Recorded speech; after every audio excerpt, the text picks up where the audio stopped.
This is the Leading Second podcast, where we're on a mission to equip local churches everywhere to raise up uncommon leaders. The Leading Second podcast releases every Thursday morning, so hit follow and share this episode with your team. Now, let's jump into another episode for all of us who lead from the middle. This is the year of the leader. This is the Leading Second podcast.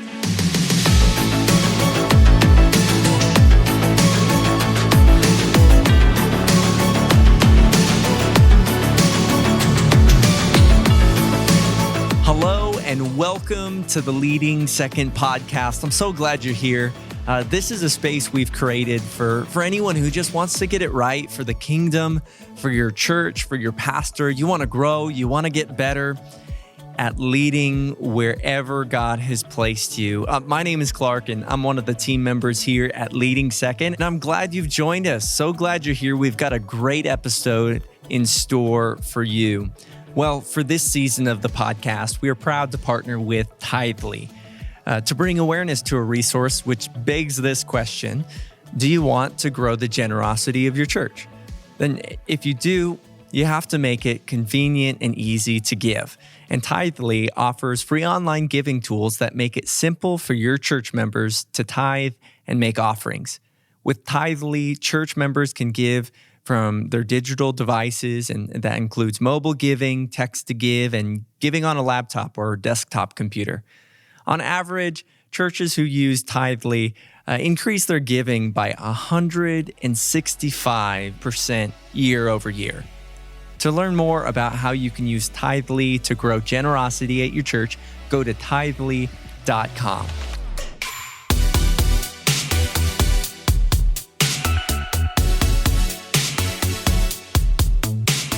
Well, for today's conversation, we're doing some rapid fire questions with Pastor Brandon and Lindsay, and we're calling it Ask Us Anything.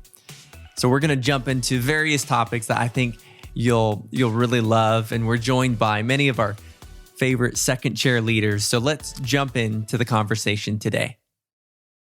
Well, welcome to the Leading Second podcast for an episode that we're calling Ask Us Anything.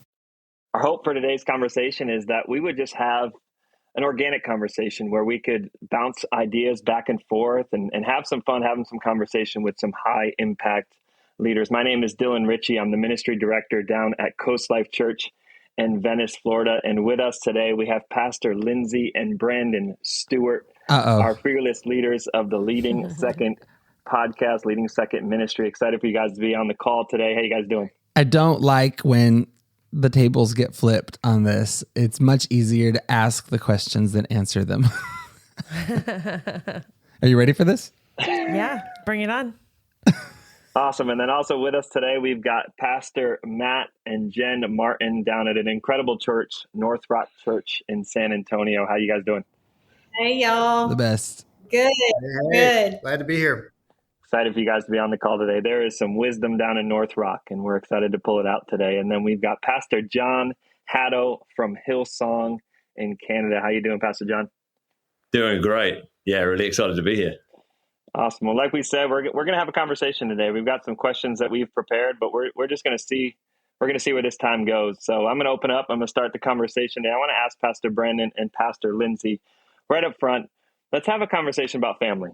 You know, Pastor Lindsay, I know this is near and dear to your heart. I know, Pastor Brandon, this is something that you love. That is a part of the ministry of Leading Second. So let's have the conversation. What is one piece of advice that you would give to a couple who are in ministry or church leadership together? First of all, I just have to say that Jon Hatto has the best voice of everybody on the podcast today. I feel like it brings like a level of credibility just to have like his I know. accent and versus a deep the British voice. accent, and it just goes a whole lot further. If we just gave him the phone book or a menu to read, this podcast would be smarter. It's so true. Yeah. Oh my gosh, you went right for the jugular, Dillon, because I mean, I think you'd agree. Every conversation, it feels like right now, is ending up here. Yeah. Well, it's because it's a very like hot topic in society in general. I think family and ministry and all that it's right at the forefront. So yeah. And I think one thing I'm trying to help couples on is to, first of all, come out of hiding and reject the hold that shame would try to have on your life if something's not working at home. We've all been there, and every person on this call has been there, and it is known territory for the best leaders. You could paint a whole lot of reasons for that, but it's well-known territory. And yet, in the kingdom, there's incredible stories and examples where God gave couples victory in ministry, and there's incredible stories of God's faithfulness. So the first thing is, if you need help, feel no shame and come out of hiding and get the help that you need in your marriage, because it matters. And I think you'd say this. I mean, we see this take leaders out. We see this affect couples all the time. Is there anything that you really talk about fighting for this in this area? Is there anything you'd want to say? Yeah. Oh, definitely. I think that's a really good point. What I was going to say to that point is that I think that fighting for alignment in your marriage, that's how I like to put it. And I feel like I say this every single day in every single room I'm in. And I think I'm going to probably say it for the rest of my life, because I feel like this is one of the most important things, is fighting for alignment in your marriage. We talk a lot about alignment with our pastors, and what is alignment? It's agreement. It's being on the same page. It's, making choices together. And in your marriage, I think alignment is something that sometimes we do like a set it and forget it type of a thing, where we say, hey, are we going to do this? Yes. And then we never go back to that conversation. We never revisit, and things change. You have kids, you move, you take more responsibility, and you never revisit the conversation together of like, what are we carrying and how are we carrying it? And I think the longer you're in ministry and the more leadership you gain, the more important this conversation is, because the weight gets heavier and the risk is greater of you not being in alignment. And so just like I don't know anything about this, but you have to go and get your car alignment fixed with the tires and all that. And sometimes it's pulling to one side and you got to go get that fixed. I don't know anything about that, but I do know something about the chiropractor. And I know that like when your spine isn't in alignment and it's out of whack, the rest of your body is not doing well. And so if you're with you and your spouse, having the conversations of like what's working and what's not in what we're doing right now, and what do we need to change? Like, how do we make it better so that we're on the same page? I think a lot of times, if one person's on staff and the other person isn't, it's a kind of a different conversation, because you have to say like, what do you need from me to make sure that we're on the same page? What do you need from me? Me being at home, how do I best communicate to you what's going on at home, and how do you best communicate to me what's going on at church? Besides, I just need a vacation. Yeah, I do talk a lot about how I need some sun, which is just not fair because we live in Seattle and there's no sun here. I think the rule we've come to is I need you to come out of your office and change the poopy diapers. I think that's what I've got from this last season is if you're not busy when a poopy diaper happens, if you're it's not fair on game. A specific call, then I don't know why you can't help with that. So just boiling it all down. I just wanted to get real. That's where it. That's where it came to. We've gotten on alignment. We're in alignment with that. No, we're not. I'm gonna start faking Zoom calls in here. That is spoken like a parent that is living in the trenches right there. There is nothing more real than a poopy diaper example. Amen. I'll tell you what. I'm living it too. I'm living it too. I've heard it said that your first ministry is your marriage, is your family. And I know that ministry can get busy, and sometimes we can actually prioritize the church ministry over the family ministry. And and that affects our spouses, right? That affects our children. So what have you found is useful for you guys when you've either found yourself leading into that space, or maybe you found yourself in that space? How do you recorrect yourself or realign yourself to your priorities of your family and your marriage? Okay, so I'm going to vamp on an idea that is a little bit new to me, but I'm thinking a lot about right now. It's not a new book, but I recently picked up Simon Sinek's book called The Infinite Game. It's really intriguing me right now when it comes to leadership and asking this question, are you playing the right game? Because some people play what he calls the finite game and some people play the infinite game. And the finite game is like you have a product that you're trying to take to market. The finite game is we need to get this product out to beat all the other products in, that share of the market. That's playing the finite game. The infinite game is how do we bring a product to market that will help someone's life be better? And there's really no end to that game, but you can. Those two are two very different approaches to business. Well, let's talk about family for a minute. You can play the finite game and look at your day or your week and go, too much time at church, not enough time with my family, you can get down at that place and play that game. Or you can establish a culture in your home that's playing the infinite game, that's saying, how do I set up a culture in our home that supports ministry and supports my family, my spouse, my children experiencing love over time. I guess I'm constantly amazed at God's grace to families that play the right game and play with an eternal, perspective in ministry. I mean, think about it, you guys. My personal travel schedule for ministry goes up and down, but it's no fewer than 150 days a year, sometimes up to 250 days a year. I mean, my oldest daughter, who's 11, she's had countless nights of dad away.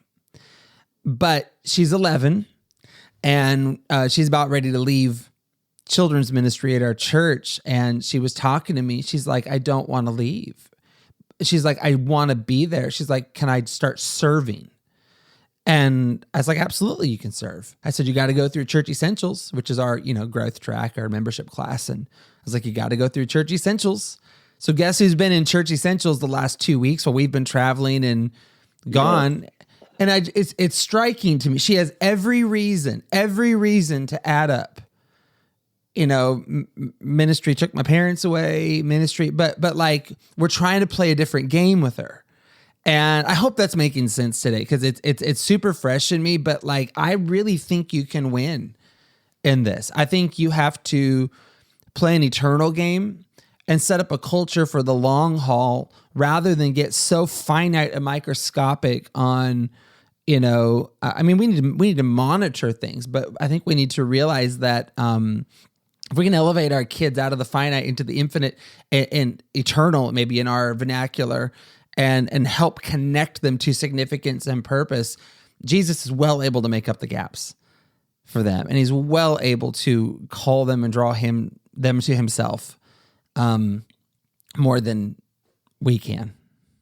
Yeah, that's great. And I love it because I feel like relationships they're so interconnected to what we do in ministry, right? We're in the people business, some would say. So relationships are so important. So we've talked about the marriage relationship a little bit. We've talked about the relationship with our children a little bit.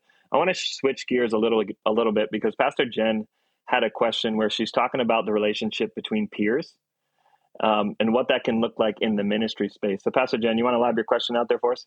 Yeah, sure.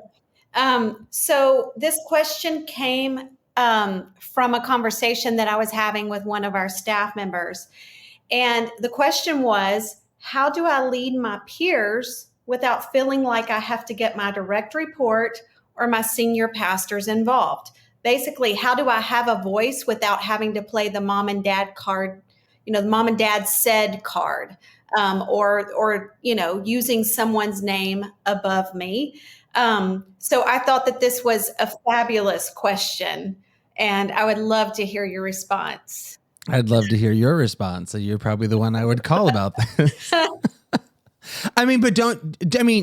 Weigh in for a second. Matt and Jen, you're officially the elders on the call today. Sorry, I had to throw that in there. Don't you think that anytime we have to invoke pastor said, don't you think we've lost to a degree? I mean, what do you think about that? Because I often think, okay, every once in a while, maybe. But if I have to lean into that, I've somehow not established my authority, credibility. I mean, what do you guys think about that? Because I try to avoid that moment. Like we can give an answer in a second, but what do y'all think about that moment? Yeah, I mean, obviously, I have thoughts on this when I was thinking about it, and I think some of this is you don't get until there has been proven trust, and that can't happen until time has passed. And so sometimes, as a leader, when we come into a new role and we're all of a sudden sitting at a table with high capacity peers, we have all these ideas and thoughts and changes we want to make. But you don't have the bandwidth there to go in and make major ripples and changes because trust hasn't been earned yet. And so sometimes you just have to bide your time and let them learn to trust you in the small things. Just start making gradual changes in your own lane, in your own department. And doing that over time gives you trust to be able to bring up the bigger conversations. And I will say, though, sometimes this is hard to do if whoever you want to call mom and dad, your pastors, your direct report. For me and Matt, sometimes it is me and Matt. This is very hard for our leaders below us to do. I'm talking to the campus pastors right now, the executive pastors. It's very hard for those under us to make decisions and be empowered to have a voice if we don't leave the room. And so as the executive pastor, as the campus pastor, as the lead pastor, sometimes when we get out of the way and get out of the room, they are able to elevate their voice and speak into spaces that they couldn't if we were in the room. They wouldn't feel empowered to do that. I was just going to lower the bar because she's always so much smarter than I am when she talks. So I think of it painting the picture like this. When you're a new leader, you are leading with someone else's authority because you were brought in by the direct report or by the senior pastor. So there is a season where you're leading under someone else's authority. You can say all of it, but they know you just got here, man. We're going to wait and see how this shakes out. Over time, like Jennifer said, you lead with your own authority. But I think of it as kind of using a family analogy that we have two boys. Now, they're 8 years apart because we plan things really well. And so that we had a unique dynamic. But when our oldest Blake, when he was 11 or 12 and Brady was 3 or 4, he would go tell Brady, hey, mom and dad said don't or do or move or whatever. But now Blake is 24 and Brady is 16, and Blake has a voice in Brady's life that has nothing to do with mom and dad. It was so kind of what she was saying. And so we just have to kind of think of it in that way as well of, it's going to take some time. And it's going to take, Blake has proven himself as the older sibling. And so Brady listens to him and he doesn't come ask me or Jen and say, hey, Blake said, what about, no, he's like, we find out way later. Hey, Blake said, and this is what I did. And so I'm seeing a positive influence. I think some of that translates very, very well into church leadership as well. Don't you think too, like, if I could just lower the bar even more, I think you have to kind of focus on, like, how are you leading? So are you leading with vision and with encouragement, or are you just leading with like task and, so like, are you like, if you're trying to get somebody to do something, if you're talking to them and you're saying, well, we just need to get this done, or this needs to happen, or are you saying like, here's why we're doing this, and this is how this is going to move the church forward, or this is why this is going to make our department better, or, like, that's a much more encouraging way to learn. Like if I'm friends with someone and I'm saying we just have to do this, like it's kind of low bar, right? Versus really encouraging or inspiring them in the vision on why are we even doing this? Yeah, and we're supposed to represent that vision. Let me lower the bar even more. I guess this is just what we're doing here. It's like let's just get it even lower. Okay. How low can you go? Let's just talk about the absolute starting place for your developing authority, especially if you're a new leader in a role, is just how you carry yourself. Like I would be going all the way down to, am I a leader that others can follow? Like how do I show up to meetings on time? How do I carry myself in those moments? Great. You know, you got to dress up every day, but do you look excellent? Are you intentional? So, I mean, if you're struggling in this, sometimes you got to back all the way up and just could someone even follow me? Now we can get into all kinds of trouble with that, but maybe someone listening, maybe there's a little thing that's hanging you up. People don't want to listen to you on the big thing because they're still struggling over the little thing in your life right now. Let me just paint this target, though. Bottom line for second chair leaders, bottom line is our pastor's vision has to be our vision. Bottom line. And so it's at first, it's not about, can I get the team to like my idea, follow my idea, catch my vision? Lindsay's onto something with vision here, but at the end of the day, the vision is about the vision of the house, you know, and it's about, and I think you really, if you can fine tune your ability to speak on behalf of your pastor and carry vision on behalf of your pastor, eventually people will probably pull your uniqueness out of you. But I just think that's way later in the game. You know, I think this is an area I worked at. I think this is an area I started winning at later in my staff time at my home church. Was I think I just became a known person that I got us as close to the vision as I could. I tried. I really gave it effort.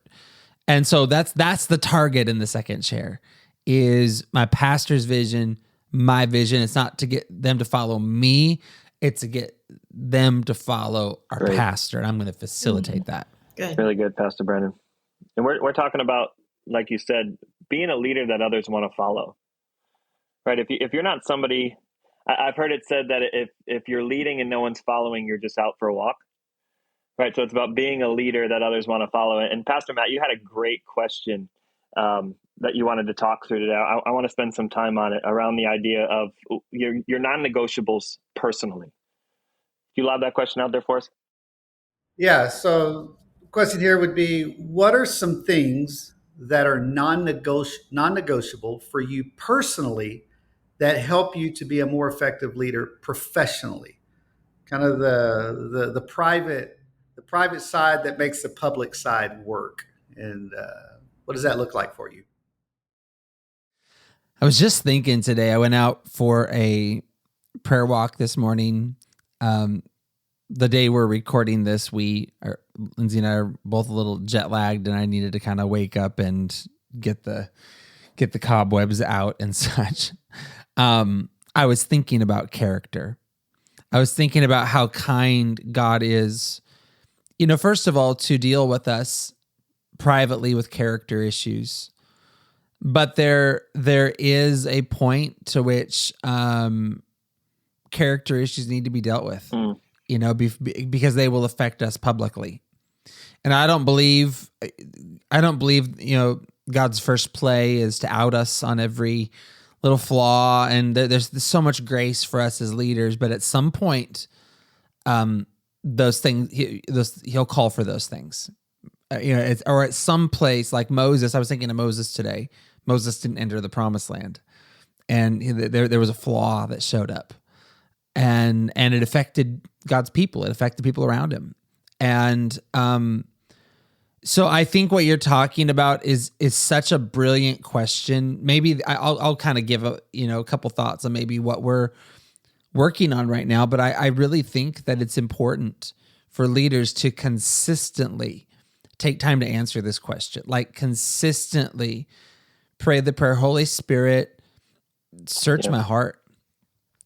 Show me the ways in me that are in error. I'll tell you another little thing that I've been doing recently is I saw online, we should post it somewhere. I saw online a list of all the biblical qualifications to lead. There's different places they're mentioned in the epistles. Pastor Frank DiMaggio, brilliant pastor, leader, I highly respect. He compiled the whole, all the lists into kind of one giant list. There's about 21 things. Wow. And I actually took it from his Instagram, copied it, put it in a doc, and I actually look over it often. I keep it in front of myself, and that's Great. The prayer I pray is, Holy Spirit, would you highlight the one of these right now that needs the most work in me?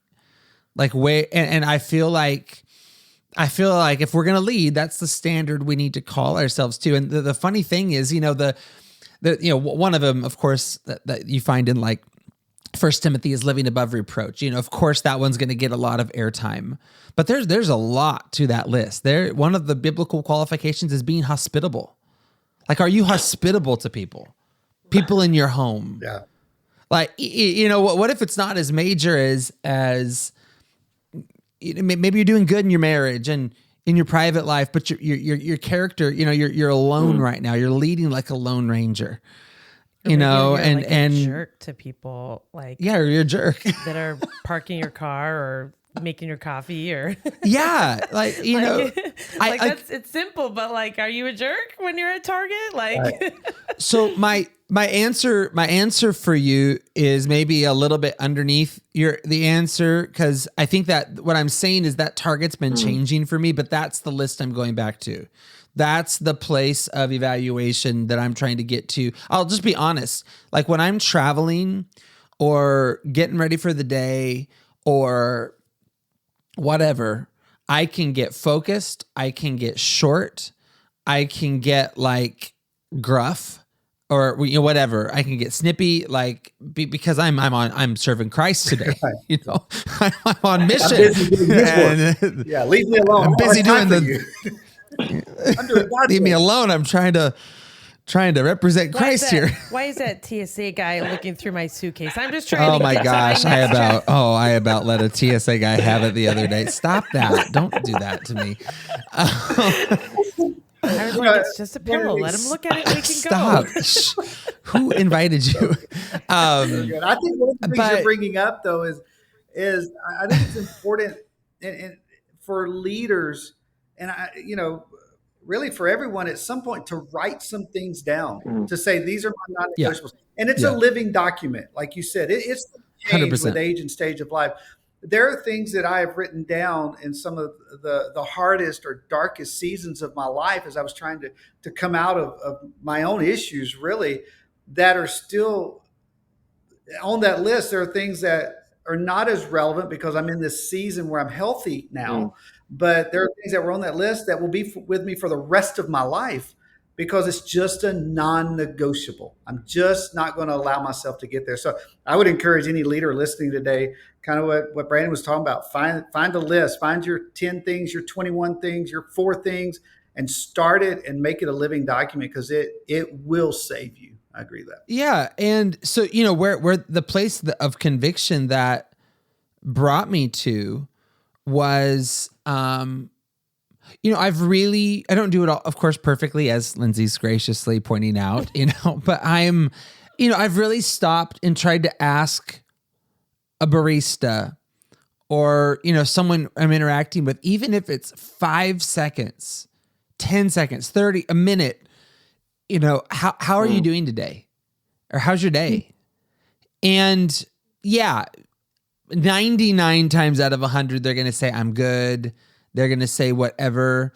The point is not to have a long conversation. The point is I'm trying just in seconds to communicate, you know what? Thank you. Great. And you matter to me today. And you just don't know where that can go. And I guess it's a little example of like a biblical qualification, hospitable. So, like, am I showing hospitality in every service, in every moment. So my answer to you is maybe not the answer you were looking for, but I'm going back to that list constantly right now. Okay. And that's if I'll never get there. None of us will ever get there. But what if I could get there for a day and feel like I'm winning in all 21? That would be such a target for me right now.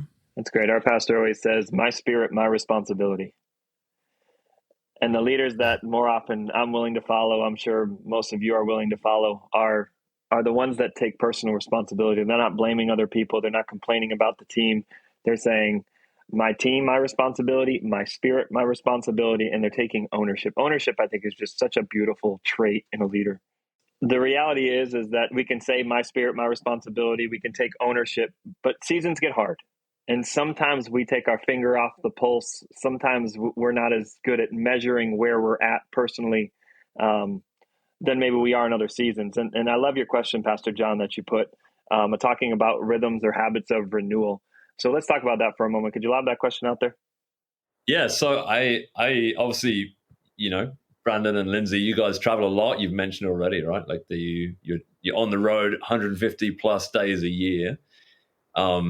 What are some of those rhythms of renewal that you guys have really put in place, right? I mean, obviously individually, but also as a couple that you feel like are safeguarding you in some of those areas where, maybe you're working through that list, right, of different things. And especially when it comes to a lot of us as leaders, we have inconsistent schedules, right? There can be things that can be busy seasons. So what does that look like for you to really fight for those? And what are some of those habits look like?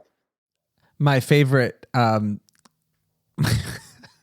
of my favorite coaching pieces of advice I ever gave was to you, Jon. We were back in the day years ago, one of those coaching groups that you were on in the early leading second days, and talked a lot about my prayer walks. And you live in Toronto. You have the worst winters of anybody, and I ramped you up so much to have a prayer walk. I just remember you getting a picture from you one morning. You're in a parka with the fur around your face. Yeah, it was a cold day. It's blowing snow. It was a very, very cold day. I quit on that day. I went home. I was like, that's it. Hey, it's one thing for Dillon to do a prayer walk in Florida, but Jon's a hero for Christ. Yeah, we don't want to hear about it. I remember thinking, okay, maybe that wasn't the right coaching recommendation. I don't know if that was really the right one. What do you want to say? Rhythms of renewal. What are you doing? Well, I mean, you were up early today. I was up early today. On a jet lag day. Well, that's why I was up early, I think. But I think, we've talked about finding the way that you recharge yourself. And, you can't neglect your person if you want to go far, if you want to be in leadership for a long time. And I think, I had people telling me this when I was 20 and when I was 30, and I'm starting to finally listen when I'm 40. But, you have to figure out how to recharge yourself. And maybe you can define, I don't remember the words, but maybe you can define what that is a little bit better. For me, it's physical activity. And I actually have to expend energy to gain energy. So if I want to have a good day, I want to have energy for the day, I want to have a clear mind, I want to be engaged with my family, I want to be able to record a podcast and do this and do that, all the things, I have to get a workout in. If I don't, I am a lazy bum. I bum through my day. And it's become such a stark difference for me that even on the days where I really don't want to, I still have to get up. And I'm not saying I'm perfect. I'm definitely not perfect at this, but this is where I'm really pushing myself to do. Yeah. And why, I got up this, we crawled into bed at 1:00 this morning, and I got up and did my ride early this morning because I knew if I do that, I'll be focused. If I do that, I'll have a good day. I'll be able to actually do the things I need to do. If I stay in bed, it might feel good in the morning, but I'm not going to be focused. And I do think that also when you start to put certain things into place in your life, it makes other things easy to fall in line. So my brain is always like, I've got these 10 things that I need to fix. And so I try to fix them all at the same time. And then I get overwhelmed, and then I'm like, well, whatever, like that's just not gonna, now I'm just done because I messed up and I'm gonna go eat a cookie. And so what I'm realizing is like, you need to get one and really like hone in on that. And when you get that done, then like it makes it easier for us to now get another thing done. So, and then I know that's probably personality specific, but I think sometimes we try so hard to get everything right and be right on in all these areas that like the wheels fall off because we're just trying so hard to hold it all together. Yeah. And what she's referring to really fast, the four ways people recharge, I hijacked this from like membership class we used to teach like way back in the day, the like know yourself session. Sheila. I just have kind of rocked this. Thank you, Pastor Sheila Gerald, for this. I've heard it said that some people recharge through physical activity. Some people recharge through social time. So groups of 6, 8 plus. Some people recharge through personal time, which would be groups of 4 or less, like the closest people to you. And then some people recharge with private time, which is you yourself and you and the Lord. And when I learned that I was a mix of physical activity and private time, that's when the game changed for me. Hence the prayer walks, because that was where the two intersected. And but the point is knowing that about yourself and then making sure that's regularly a part of your schedule. Here's what I'd say really fast about full seasons, inconsistent schedules.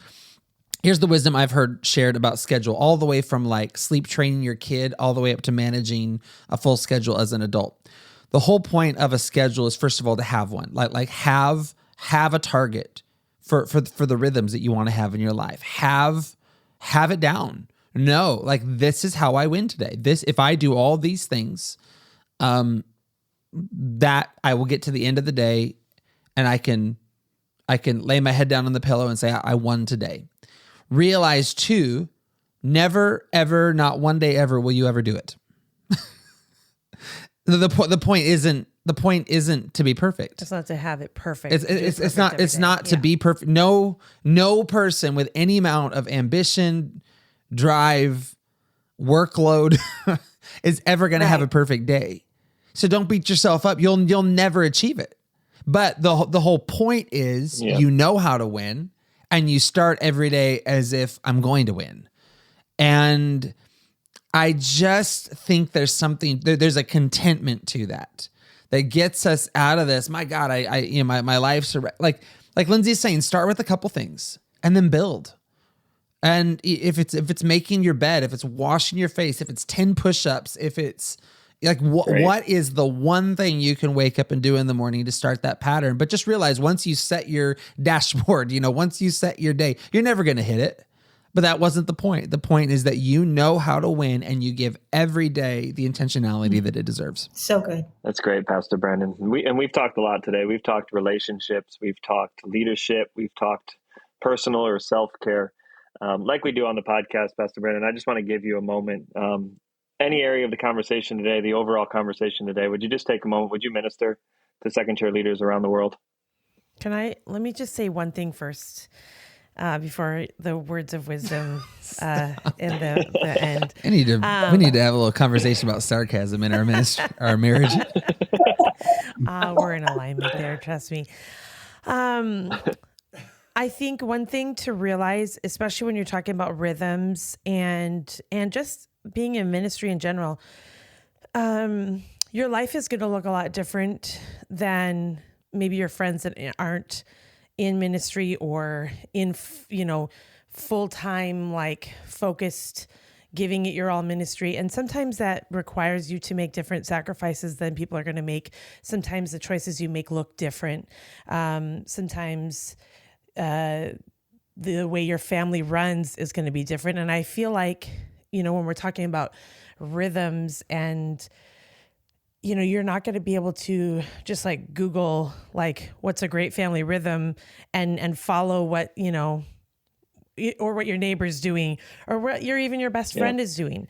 And I feel like we have to come to a place where we're okay with the fact that like, I'm creating this life that God's asked me to do. I'm building my family around this call that we have, and that's going to require some things that are going to look a little strange. They're going to look a little different to some people, but I know that this is what we have to do to move the needle forward and do what God has asked us to do. And I just feel like sometimes it can be uncomfortable, and if you can get used to sitting in that and being like, we may have to make different decisions. We may not be able to go to every party that people go to, or every this or that, like whatever the decisions are that you have to make for your family, but just be okay with the fact that it may look different, but know that like, I mean, our life looks very different than a lot of our friends, and the friends that we have that are good friends are the friends that they may not have the same life as us, but they can understand and they can hang with that. And so find the people that are, that are going to champion that in you and encourage that in you. And the people that don't understand it, we can pray for them. Well said. I think maybe you should just get the final word. But I'm going to. Dillon, I think just to land the plane today. There it is. I learned in COVID, I'm a land the plane guy. I would just say, make sure you're playing the right game. Like this podcast today, if I was playing the finite game, I would have done this podcast for clickbait, to have a lot of views, to try to get 10 new Instagram followers for the minute. I mean, that's slow hanging fruit, guys. Or I can do this podcast today to build the kingdom. And like we prayed before we pushed record today, you didn't hear us pray for you, but we prayed for you. And we prayed that this conversation would find its way to the heart that needs it today. And there will be no kickback to the ministry today because of that. But we're not playing that game. Like, we're playing the eternal game here. We're in this for something so much bigger. And I would just say, make sure you're playing the right game in ministry. Don't be in this thing for the next promotion, or the next speaking opportunity, or the next honorarium, or the next. Don't do that. Don't take God's kingdom down to that place. We're church builders, and we're building the church. And if you'll keep your heart in that place, you're just going to see Jesus use you beyond what you can imagine. He's going to refresh you. He's going to sustain it in you. I'm so proud that our little gamble 11 years ago, when I lost my job at the church, but we felt called to help the Capital C Church. I'm so proud it's made it. It felt so. We could have played the finite game then. We could have been about the next paycheck, the next this, the next that. But I really do think we had that perspective in mind from day one. And I will just tell you, God has sustained it. That's what He does, and He'll do it for you in your context. So just make sure you're playing the right game, and make sure we're in this thing for the right reasons. Thanks, Pastor Brandon. Thanks, y'all, for being on the call today. We love you guys so much. Brilliance on this call. I love each of you. Thank you guys for your questions and thoughts today. Love you. Thank you. Thank you. Love you guys.